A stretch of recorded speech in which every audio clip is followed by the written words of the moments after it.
So you thought Lent was some quaint religious observance for pious old people which did no good nor harm beyond getting a palm cross stuck up your nostrils now and then. Think again. A bit like the religious folk back then who, for many reasons which seemed perfectly good to them, were trying to shut Jesus up and all his young followers. A bit like the climate strikers who came along here last September. Loud, well-meaning, talking the talk of change, even if not very focused. That's the situation into which Jesus comes in his bit of the story at a very sensitive time. In our bit of the story, it's a time when collective public worship is prohibited by law. Church buildings are closed down. And we're advised every day on health matters by someone who, as a leader, commands not a great deal more trust than Pontius Pilate. But for all that, it's keep the noise down, just in case someone takes notice. Most sensitive of all, the Romans were watching, but it was not the Romans who took action against Jesus.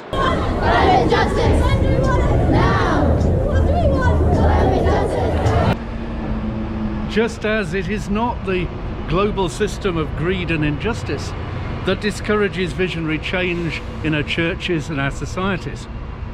We do that all on our own, though times are changing and there are many encouraging signs.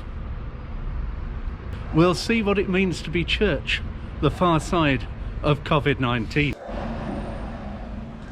In the meantime, the wall is still there. The overwhelming and indestructible empire, so entrenched that even if you hate it, you rely on it. So shout about it all you like, but do not rock this particular boat. Sometimes when we're reading the Gospels, we don't quite get the omnipresence of the Roman Empire. Extending even to out here on Hadrian's Wall, it's there, you don't argue with it. It's big, it's powerful, it's violent. People were ready to hand things over, let go into the powerful hands of the people they themselves hated and feared. When there was nothing else to do, you fall back on the things that oppress you. And so we rely, all of us, on that unsustainable global culture and on the chosen injustice to people and planet that holds it together. The level of provocation in Jesus' very conscious choice of a donkey at Passover is breathtaking. He's referring to the peaceful, humble king who looks so unlike everyone you know who's in charge.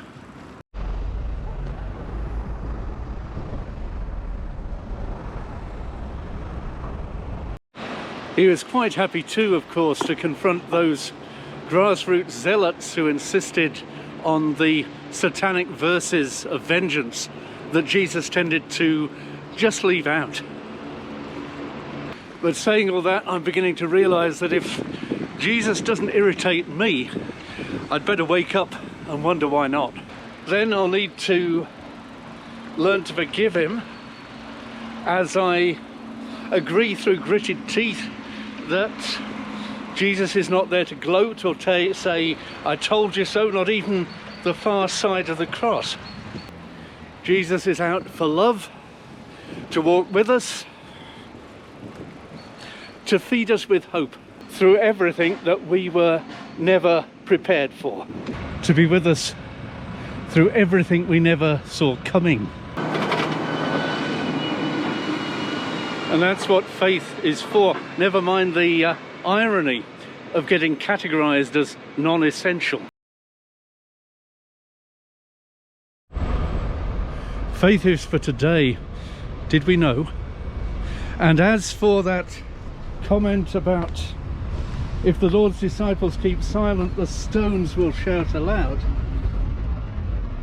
Well, I'm obliged, according to the regulations that exercise the reckless responsibility of preaching, to stretch that. Today there's some very loud shouting, if not from the stones, then from an equally disregarded aspect of creation that we probably begrudge acknowledging life to. But just as every other metaphor in these days dies the death, the virus has gone viral and we're on the run. And nothing can be shelved. And though it's mainstream Christian faithfulness that immediate survival takes priority, plenty of people are still imagining that this is something other than an environmental crisis, even though everything is completely connected. Climate is only one layer. Our place and partnership in the web of creation is not for the faint-hearted, because now there are fluffy bunnies and there are even daffodils this time of year. But you have to respect that creation, if there are fluffy bunnies, wants to eat them, and you.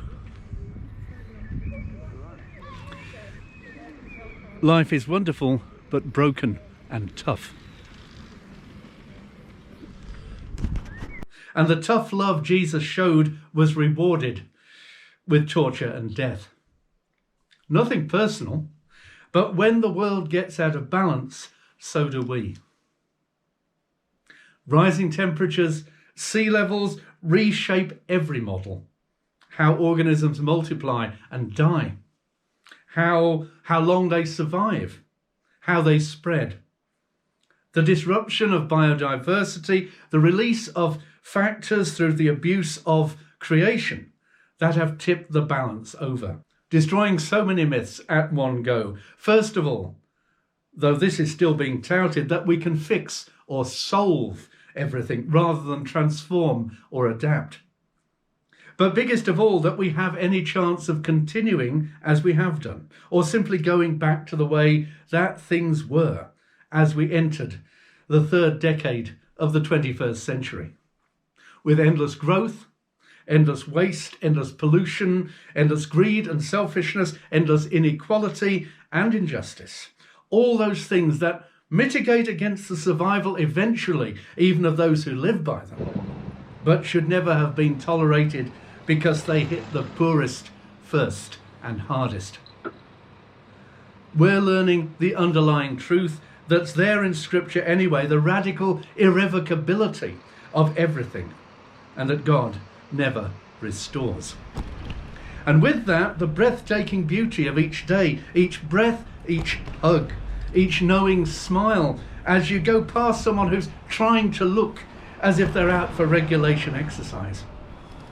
And though the air clears and the dust settles, when China and the US down tools and planes, how costly will it be if we do not learn?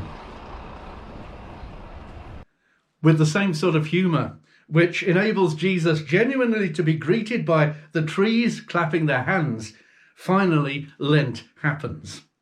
We've never had a Lent like this. Fasting from travel, even from air travel.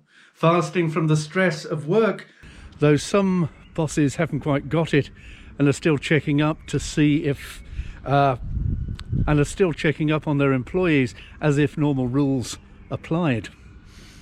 Or maybe they're investigating to see if they can do a Pontius Pilate and wash their hands.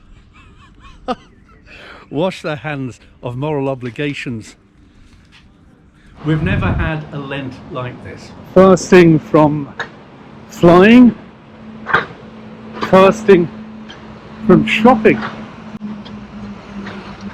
fasting from awful sugary things, fasting even from sexy underwear. Millions of people doing just for once what might turn out to be very good for the planet. Quaint old religious observances can make sense. Things have got as mad as that. The future that prudence was counting on has already ended. Digging in and pulling the wool over your own eyes ain't wisdom no more. It isn't even choosing change or not. It's what you do with the changes that are coming.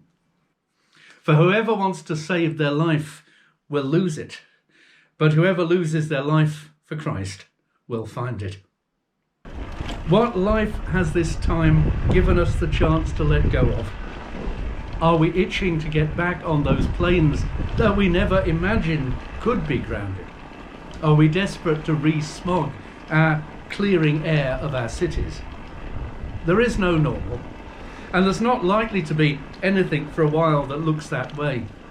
And if you don't learn, you will have thrown away everything that got you through this currently so acute stage of the transformation to a world which could be better. But even to learn, you have to survive. So keep safe, keep awake, be kind, and don't be stupid. God bless.